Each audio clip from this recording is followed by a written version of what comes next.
tono de la información y hablar un poco de la dinamización de la economía y cómo a partir de las billeteras digitales, el QR, ha crecido incluso en uso y confianza en nuestro país. Estamos con Álvaro Castro, socio de Dama Legal Advisor, con quien vamos a hablar sobre este tema. ¿Qué tal? ¿Cómo está? Bienvenido. Fátima, qué gusto.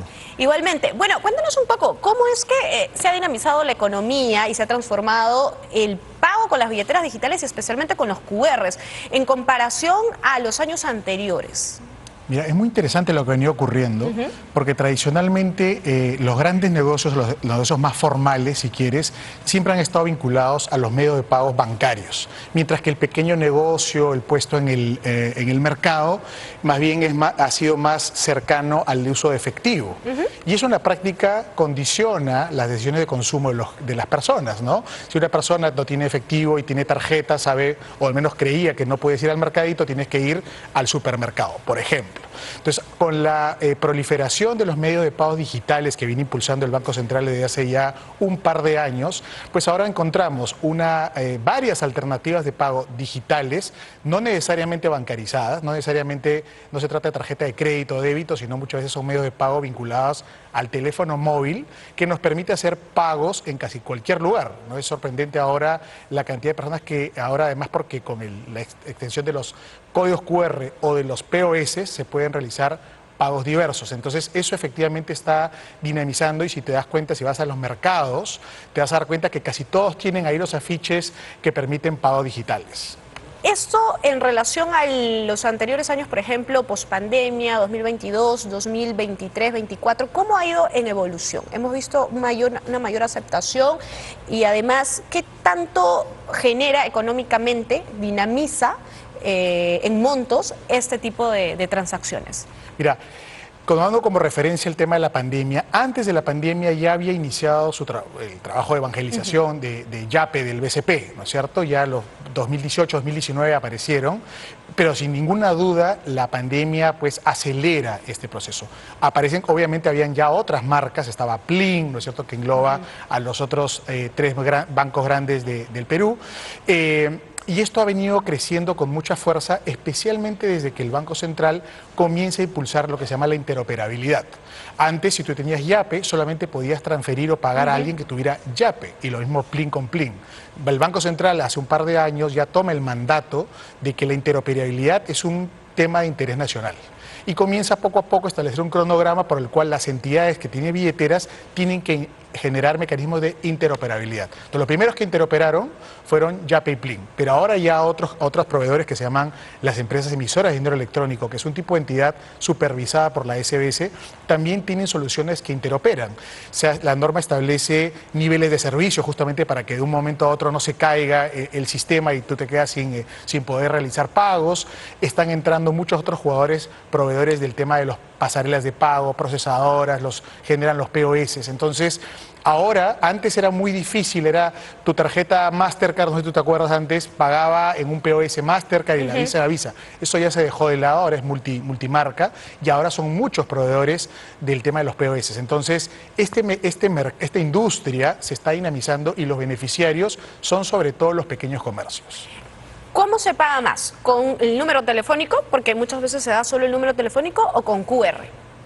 Mira, qué interesante la pregunta, porque lo primero que creó el Banco Central fue el registro de pagos con QR, lo que era pagos inmediatos. Yo he visto de los dos, es más, he visto ocasiones en las cuales, a pesar que tienes un medio de pago vinculado al teléfono, decides no entregarlo y simplemente usar el QR para no tener que poner los datos del teléfono del que va a recibir el pago. Entonces he visto de las dos maneras, el QR se han encontrado últimamente un montón de otros casos de uso muy interesantes. Entonces yo te diría que va de los dos lados. Y esto difiere mucho si se trata de una persona natural a de una empresa, porque ahora incluso con los POS ya no necesitas sacar la tarjeta, que muchas veces uno tenía el temor de pago, aunque sea ven mi tarjeta, o bueno, lo que fuese dentro de la desconfianza que había para la aplicación y la implementación de estas nuevas tecnologías. Pero ahora simplemente con el escáner ya no hay necesidad ni siquiera de sacarla. Claro, cargas tu tarjeta, por así decirlo, en tu teléfono. Tu teléfono ya tiene un mecanismo de verificación de identidad, ¿no es cierto? Porque se desbloquea la tarjeta justamente cuando te hacen un scan biométrico. Entonces tú haces el pago y el establecimiento ya no tiene que preocuparse si es que eres o no eres, porque si no fueras tú, no podrías haber desbloqueado la tarjeta para hacer el pago. Vamos a ver este cuadro precisamente que tenemos a continuación para ver en esta evolución per cápita de estos pagos digitales. Si lo ponemos a full pantalla, por favor. Y estamos observando que desde el 2015 al 2024, hablamos de casi una década, se ha venido pues incrementando precisamente este número. Lo tenemos aquí en pantalla, de 256 al 2023 a 334 per cápita. Esto es importante e interesante, además, porque nos habla de una creciente confianza incluso en estas nuevas formas de transacción monetaria. Absolutamente. Además, hay un problema con el efectivo. El efectivo normalmente está vinculado a la economía informal. La economía informal no deja data que pueda ser utilizado para que los proveedores de servicios ofrezcan nuevos productos a los pequeños negocios o a las personas. Por ejemplo, una persona que no estaba bancarizada, un pequeño comercio no bancarizado, que no podía sustentar sus ingresos porque le pagaban en efectivo, luego ¿cómo puede ir a pedir un préstamo? Entonces, ahora la data de pago digitales permite generar toda esta información y armar modelos matemáticos para créditos. ¿Qué es lo que está haciendo Yape? Los primeros han sido nuevamente Yape, generan a partir de la data de transaccionalidad pequeños micropréstamos, ¿no?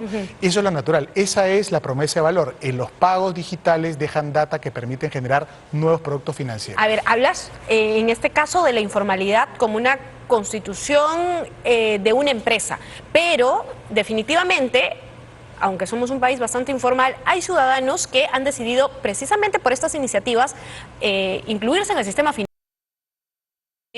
¿Un impacto a la inclusión financiera en el Perú?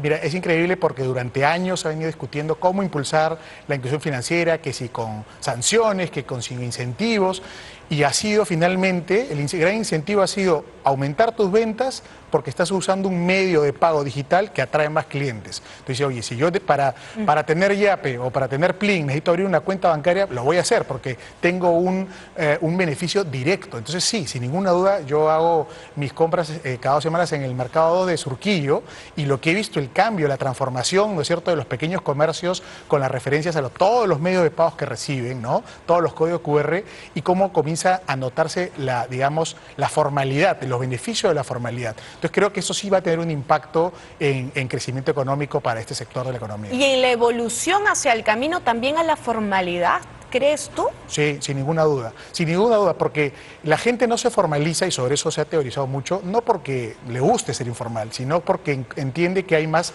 costos que beneficios, pero ya está habiendo un beneficio directo, ¿no es cierto? Está comenzando a generar data que le va a permitir luego ser un sujeto de crédito en el mercado financiero formal.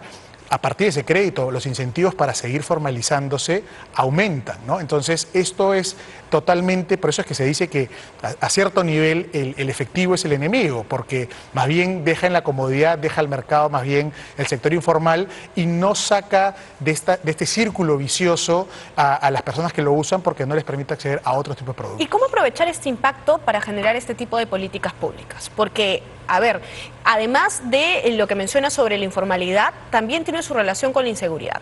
En el contexto en el que si tú andas con efectivo, te sientes más vulnerable que si andas con las billeteras digitales. Totalmente. O sea, solamente basta recordar cómo era cambiar dólares por soles hace unos años. Había 2 opciones.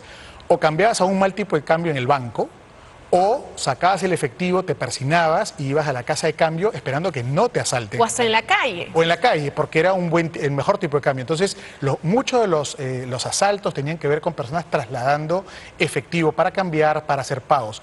Ahora eso ya no sucede. Ahora tienes un teléfono móvil o un medio de pago digital, ¿no es cierto? Entonces, efectivamente, el dinero efectivo, que tiene ciertos usos, pero en cantidades muy pequeñas, debe ser reemplazado, esa es la expectativa, debe ser reemplazado por medios digitales que den confianza, trazabilidad y que reduzcan los índices de criminalidad. ¿Y cuáles son los principales retos, además, para continuar en esta implementación? Porque, por ejemplo, en el transporte público todavía es un poco complicado poder usar el pago con QR o con estas billeteras digitales. En lo formal, porque en lo informal evidentemente sí está, y estoy hablando no solamente de los taxis informales, sino también incluso de los colectivos u otro tipo de transporte que no necesariamente está en la movilidad de esta interoperabilidad que se necesita.